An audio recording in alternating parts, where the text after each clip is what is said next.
صباح الفل على كل الزملاء الجمال.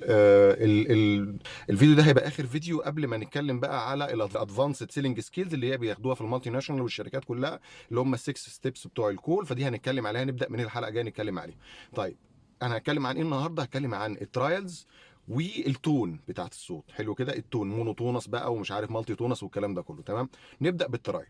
طيب، انا جيت كان في بروشور في احد العيادات، مش طبعا هيبقى صعب، مش عارف هتشوفوها ولا لا. بيتكلم عن احد الادويه اللي هي بتستخدم في حالات الفلو والبرد وكده وبيقلل. فانا اقرا لكم برضو اللي موجود ونشوف احنا ممكن نقول الترايل ازاي. بيقول لك يا سيدي ان تقريبا 45% من الابر ريسبيراتوري تراكت انفكشن ابيسودز بتقل، يعني 45% بيقل من الحالات البرد دي. 70% السيمتوم ساعتها بتقل، 70% السيفيريتي بتاعت السيمتومز بتقل 80%.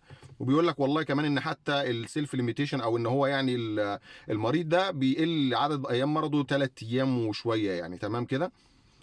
فطيب انا ممكن اخش الدكتور، الدكتور ده البرودكت بتاعي ده زي ما حضرتك عارف ان هو بيقلل تقريبا بنسبه 45% الابيسودز بتاعت الفلو، وفي نفس الوقت بيقلل 70% من السيمتومز و80% من السيفيريتي. وحضرتك بيقلل كمان حتى عدد ايام المرض بتاعت الفلو، اللي هو لو 10 ايام بيقللها بيخليها 7 ايام. ده طريقه. انا قلت كده، انا كده غلطت في حاجه؟ انا قلت الترايل بكل القصه بتاعتها. طيب ايه المشكله اللي هتقابلني؟ المشكله اللي هتقابلني ان انا احفظ الكلام ده نمره واحد. نمره اتنين، الواي نفسها اللي الدكتور يعني ماشي ارقام، انا بقول له ارقام، لكن الواي نفسها. طب ما تيجي كده نجرب كده، انا اقول لك كده هو ايه بطريقه تانية خالص. دكتور ايفن ان عيان اللي حضرتك بيجي له البرد مرتين وثلاثه في الشهر بتقل النسبه عنده ب 45%، يعني تقريبا 50%. يعني لو هو حضرتك بيجي لحضرتك مرتين وثلاثه في الشهر، يجي لحضرتك مره واحده. ده ايفن حضرتك لما يجي له الابيسود تاني هتبقى السيمتومز اقل بنسبه 70%. يعني هو لو عنده سخونيه وعنده حراره وراني نوز والكلام ده كله هتقل بنسبه 70%. ده ايفن يا دكتور ان السيمتومز بتاعتها بتقل بنسبه 80%.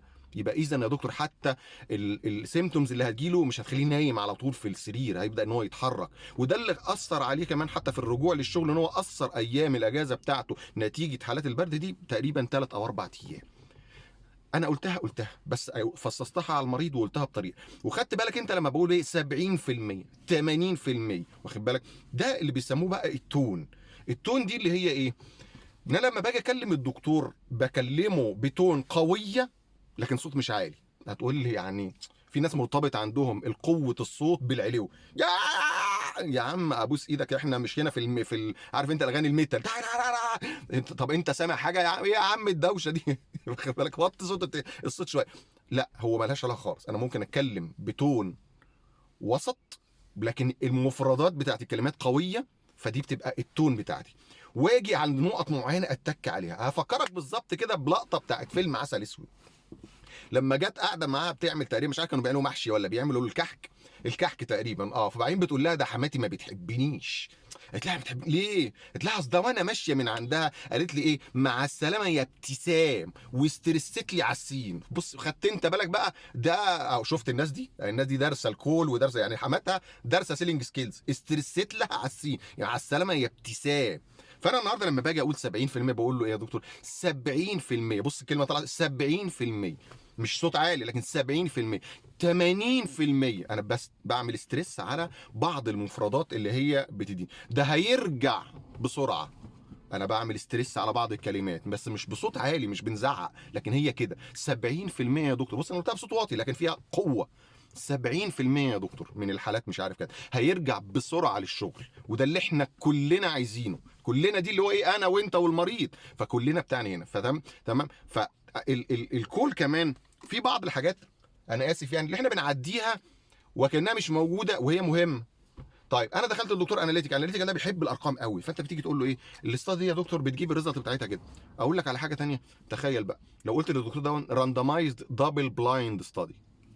وانت فاهم حاجه؟ فاهم اصلا هو دبل بلايند دي يعني لا المريض عارف بياخد ايه ولا الدكتور عارف بيديه ايه. حلو كده، حاطين ليبل على البتاع ده. هتقول لي مين اللي عارف؟ اقول لك ما اعرفش، اكيد المخرج هو اللي عارف مين اللي بيدي ايه. تمام كده. لكن في الاخر لا المريض عارف هو بياخد ايه ولا طب دي بتدي ايه؟ بتدي تراست في الترايل. الترايل دي يا دكتور اتعملت على الواد وامه. فرق بقى، خد بقى الفرق بقى. الترايل ده اتعملت على العيله كلها.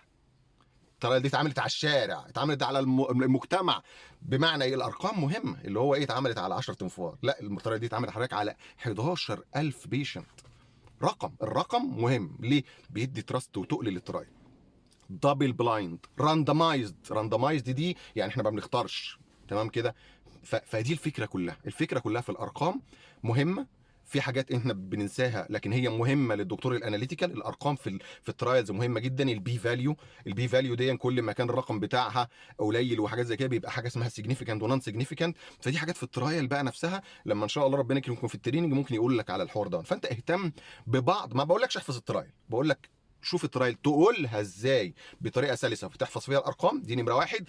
وطريقه سلسه عشان الدكتور يفتكرها، لان انا بقول له ده العيان اللي بيجي الحاجه مرتين او ثلاثه هيجي حاجه مره، هو وصل له المعنى انها 50%، وصل له ان السيمتومز دي 70%، يعني حضرتك ده هيبقى الريني نوز والكلام ده كله، وصل له ان البيشنت ده هيرجع بسرعه للشغل، معنى كده ان السيمتومز لان السيفيريتي بتاعتها اقل. فدي اللي انا اقدر اقولها واحفظها الارقام بالسهوله دي. اخد بالي من التون بتاعتي انها تبقى قويه، وبعمل ستريس وبعمل بوز في بعض الاماكن، لان انا ممكن بعد ما اخلص ترايل خالص اقول له ايه راي حضرتك يا دكتور، ودي ثانيتين ثلاثه، هيديني ريسبونس او ما يدينيش ريسبونس، بس الثانيتين ثلاثه البوز دول قوي. في بعض الناس في البرزنتيشن بس يا حبيبي بس اسكت يا واد يا عم، بص ابوس ايدك يا عم، بص يا عم، بص على السلايد، لا خالص. باور اوف سايلنس اللي هو البوز، اللي هو ايه، تروح جاي وانت بتتكلم كده تروح ساكت.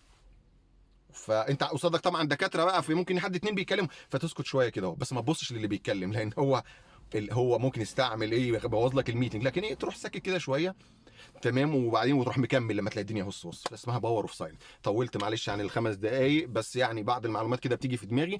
من الفيديو اللي جاي هنبدا نتكلم بقى على الادفانسد سيلينج سكيلز اللي هم السته ستيبس اللي هتاخدهم في الشركات كلها، معظمها المالتي ناشونال بيدوا تريننج ده. تمام، صباحكم بيضحك، اشوفكم بخير ويا رب كده تبقوا بخير كده على طول.